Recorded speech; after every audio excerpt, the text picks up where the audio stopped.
Grandpa run. My granddaughter's scream pierced through what should have been the peaceful start to our family cruise. Her eyes, wide with the sort of fear that makes your blood run cold, were pleading with me to abandon the luxurious liner we boarded together just hours before. I decided to listen to her, and frankly, it saved my life. You won't believe what my son had planned. Before we continue, please subscribe to the channel and write in the comments what time it is where you are now, because nothing says family bonding quite like crowdsourcing your global audience whilst your offspring plots your demise. Now, let me tell you how I got into this rather extraordinary pickle. It all started on what I thought was going to be a perfectly ordinary afternoon. My hands were doing that slight tremor thing. Not from age, mind you. I'm only 68 and spry as anything, but from something I couldn't quite put my finger on. The kitchen felt wonderfully peaceful in that golden afternoon light. Everything precisely where it ought to be. 43 years I'd lived in this house, and I still cherish these quiet moments. The coffee was doing its familiar percolating dance while I arranged my favorite mug on the granite worktop. Simple pleasures, I've found, become rather more precious after retirement. Then the phone rang. Derek's name glowed on the caller ID like a warning beacon. My grip tightened around the ceramic handle before I'd even answered. You know how it is with grown children. Sometimes you can sense trouble coming from miles away. Hello, Dad. His voice carried that particular tone, the one he perfected since childhood whenever he wanted something expensive. Rather like a used car salesman, but with more emotional baggage. Hello, son. I kept my voice neutral, though my stomach was already doing little flips of dread. How are things? Well, that's rather why I'm calling.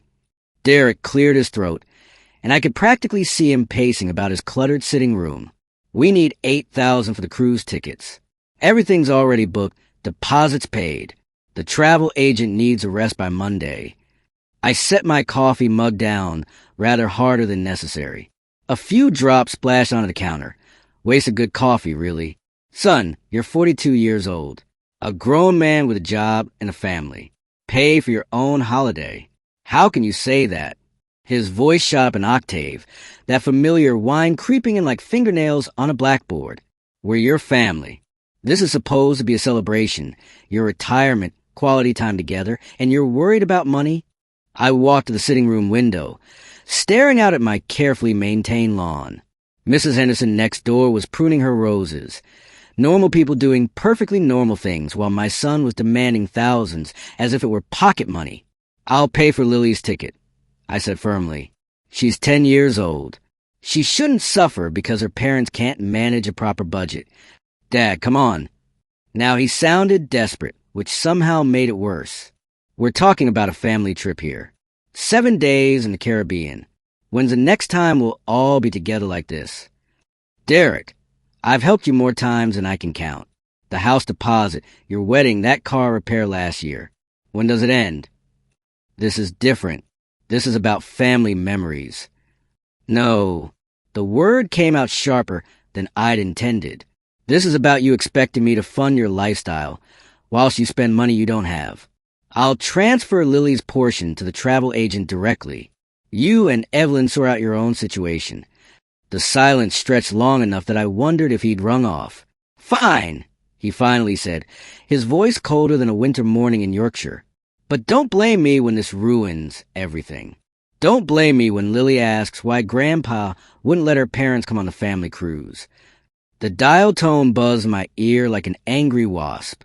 The sound of car doors slamming made me look up from my dinner plate. Through the dining room window, I spotted Derek's dented people carrier in my drive, engine still ticking as it cooled. My stomach dropped faster than a lead balloon. They'd come to finish what the phone call had started. I heard Derek's key in the front door, the spare I'd given him when Lily was born, back when trust came easier. The lock clicked, and they walked in without so much as a by your leave. No courtesy, no respect for boundaries, just the sort of entitled invasion that makes you question where you went wrong as a parent. Frank, we need to talk. Evelyn appeared first, her makeup slightly smudged, hands trembling just enough to be noticeable. She'd either been crying or wanted me to think she had. With Evelyn, it was always difficult to tell. Derek followed behind, filling my doorway with his bulk.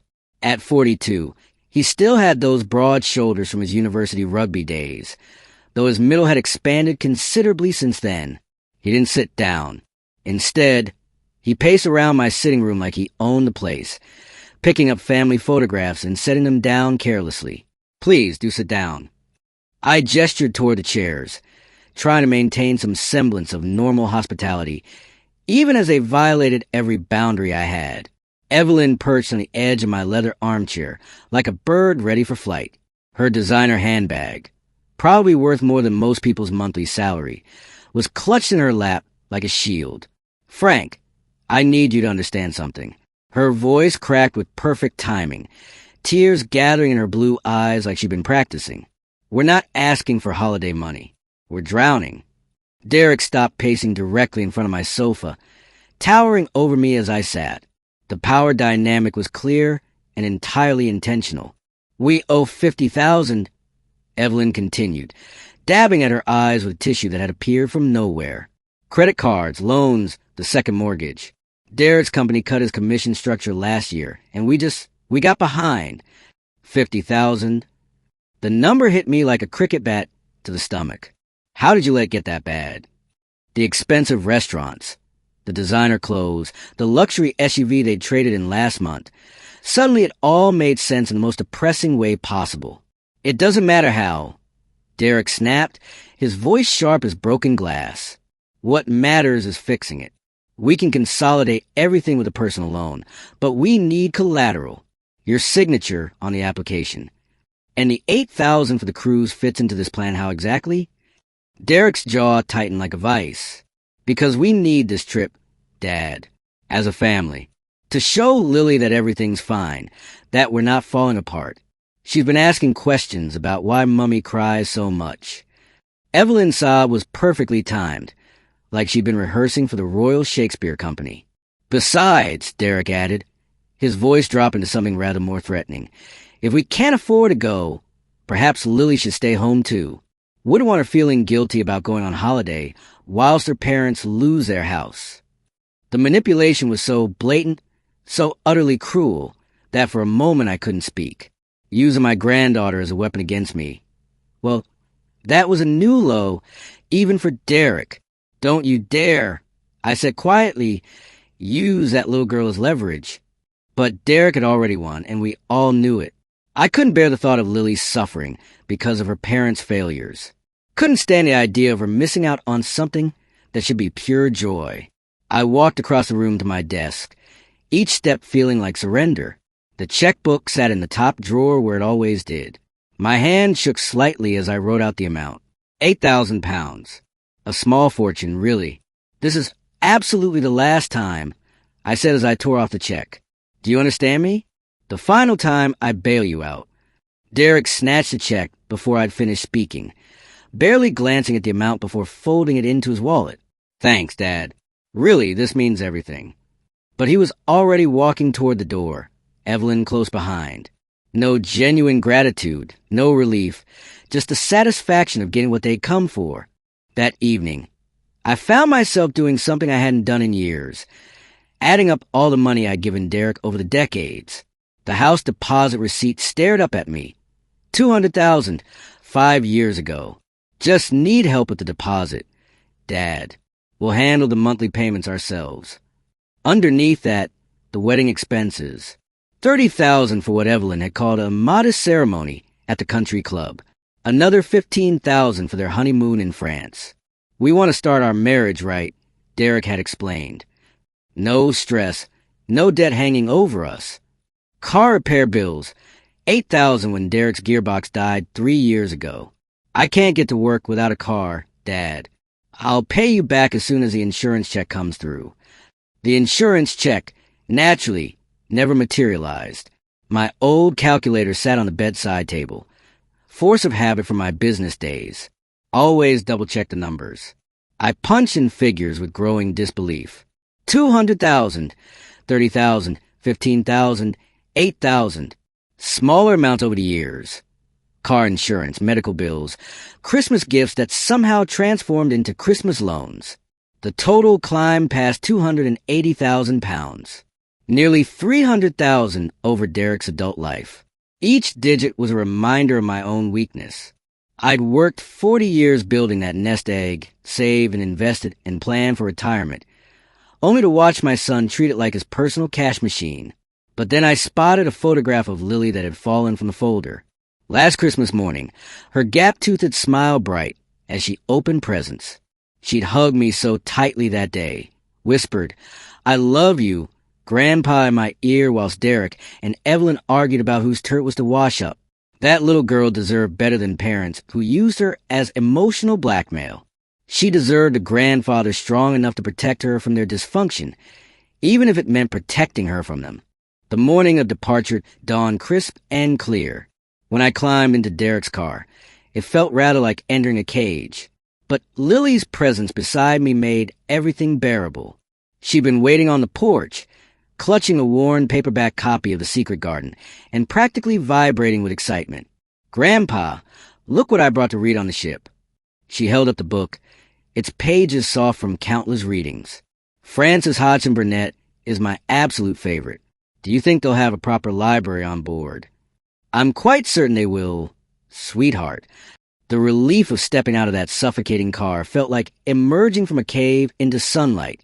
Around us, the cruise terminal buzzed with excited families wheeling luggage and pointing cameras at everything that moved. But nothing could have prepared me for the first glimpse of the ocean Majesty through the terminal's floor-to-ceiling windows. "Sweet mother of pearl," I whispered, borrowing one of my father's favorite expressions. The ship rose 15 stories above the harbor, its white hull gleaming like fresh snow against the April sky.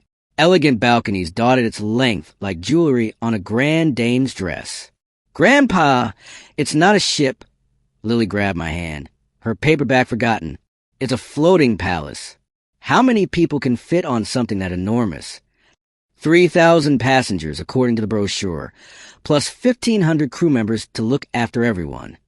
Derek and Evelyn approached with our luggage, their expressions mixing all with something rather harder to define. Derek's eyes kept calculating costs. The marble lobby visible through the windows, the uniformed staff greeting passengers, the obvious luxury of every detail. "Welcome aboard the Ocean Majesty." Captain Johnson's voice echoed through the terminal speakers. "We're preparing for a magnificent 7-day journey to the Caribbean." The gangway stretched ahead like a bridge between worlds. On one side, the familiar chaos of New York Harbor, car horns, diesel fumes, concrete. On the other, a floating sanctuary of luxury and leisure. Mr. Miller, a crisp steward in brilliant white uniform, greeted us at the entrance. "Frank Miller, party of 4? "That's correct." "Wonderful. You have the Ocean View Suite on deck 8, starboard side. Mr. Derek Miller, your interior stateroom is on deck 5. He handed us different colored key cards. The class distinction was subtle but unmistakable. Frank's suite versus Derek's interior cabin. Premium accommodations I'd insisted on paying for versus whatever Derek's budget could manage, even with my help. My suite door opened onto a sitting area with floor-to-ceiling windows overlooking the harbor. But the real treasure was the private balcony. "Grandpa, come see this." Lily had discovered the sliding door and stepped outside. "We can see the whole harbor from here. Look, there's a Statue of Liberty waving at us."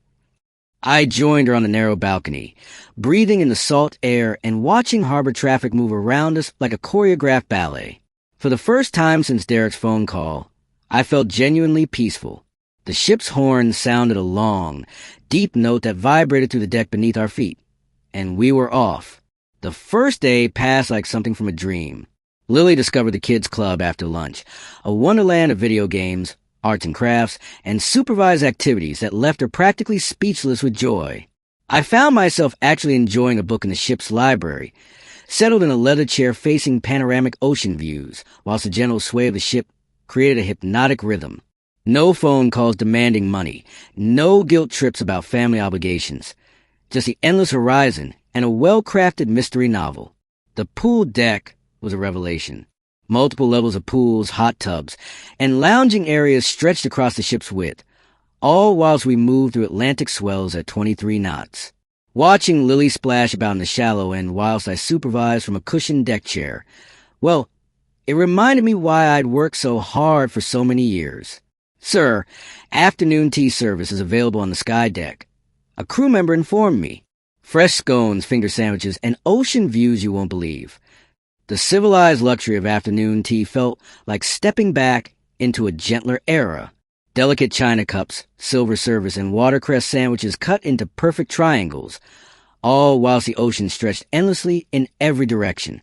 As evening approached on our second day, I was settling into my deck chair with my mystery novel, finally allowing myself to truly relax, when I heard running footsteps. "Grandpa!" Lily's voice cracked with panic as she burst on the upper deck, her face flushed and tear-streaked. She stumbled between deck chairs, frantically scanning the crowd until her eyes found mine. My book tumbled to the deck as I stood, immediately alarmed by her terror. In 10 years, I'd never seen my granddaughter look so frightened. "Princess, what's wrong?" I pulled her close, feeling her small body trembling against my chest. She glanced over her shoulder toward the ship's interior, then whispered urgently in my ear, "We have to get away from here right now, Grandpa. They're gonna hurt you tonight." My blood went cold. Who's gonna hurt me? "Lily, you need to tell me exactly what you heard." "Mom and Dad." Her voice was barely audible, muffled against my shoulder. I went back to get my book from their room and heard them talking through the bathroom door. They said they're going to put something in your drink at dinner, something to make you sleepy. The deck seemed to tilt beneath my feet. "Are you absolutely certain about what you heard?" "They said you'd be drowsy and they'd take you up to the deck for fresh air, but really they were going to push you over the railing when nobody was looking." The words rushed out in a terrified whisper. They said it would look like an accident, an old man losing his balance. My son and daughter-in-law, planning my death with the casual efficiency of planning a grocery list. They mentioned timing. Lily continued, still looking around fearfully. Something about the dinner seating and how the deck patrol changes shifts at 9:30. The level of detail chilled me to the bone. This wasn't some impulsive decision born of desperation. They'd researched, planned, calculated the best way to murder me and inherit my money. "Listen to me carefully, Princess." I held her shoulders, looking directly into her frightened eyes. "You did exactly the right thing telling me. You're incredibly brave, and now we're going to handle this together." What followed were the longest 90 minutes of my life. I positioned myself at a corner table in the ship's elegant bar, pretending to study the dinner menu, whilst my eyes tracked every movement around me. I'd activated my phone's voice recorder, though the screen appeared dark. "Frank." Derek's voice boomed across the lounge with false heartiness. "There you are, Dad. We've been looking everywhere." They approached with practiced smiles. Derek in his best holiday shirt, Evelyn in a flowing dress that probably cost more than most people's monthly rent. But I could see the calculation behind their eyes now. The predatory assessment I'd been blind to for years. "Mind if we join you?" Evelyn slid into the chair across from me without waiting for an answer. "We thought it would be nice to have drinks together before dinner." "3 martinis, please." Derek signaled the bartender with an authoritative wave. "Grey Goose, extra dry, just like my dad always orders." Too specific, too insistent. I'd never been particular about vodka brands, and Derek knew it. "Actually," I said casually, closing the menu, "I'm feeling rather queasy from the ship's motion today. Think I'll skip alcohol and stick to ginger ale." Derek's smile faltered for just a fraction of a second. "Come on, Dad. 1 martini won't hurt."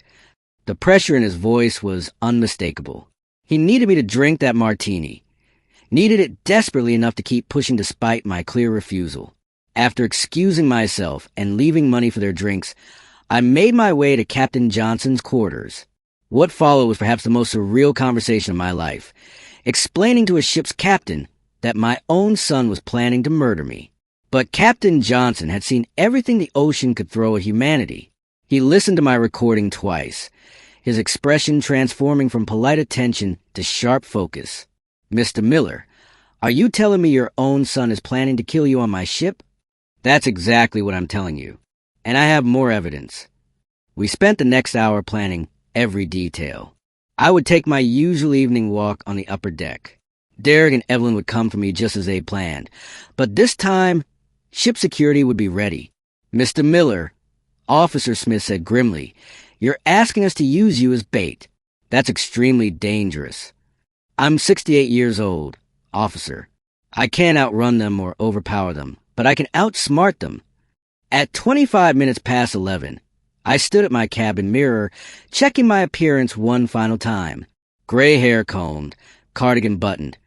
The very picture of a harmless old man taking a contemplative evening stroll. The upper deck stretched empty under starlight, ocean waves lapping against the ship's hull 15 stories below.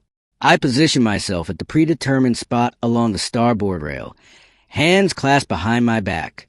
"Dad." Derek's voice emerged from the darkness behind me, artificially concerned. "What are you doing out here so late?" I turned slowly, unsurprised to find both Derek and Evelyn approaching. They dressed in dark clothing that would be nearly invisible against the night sky.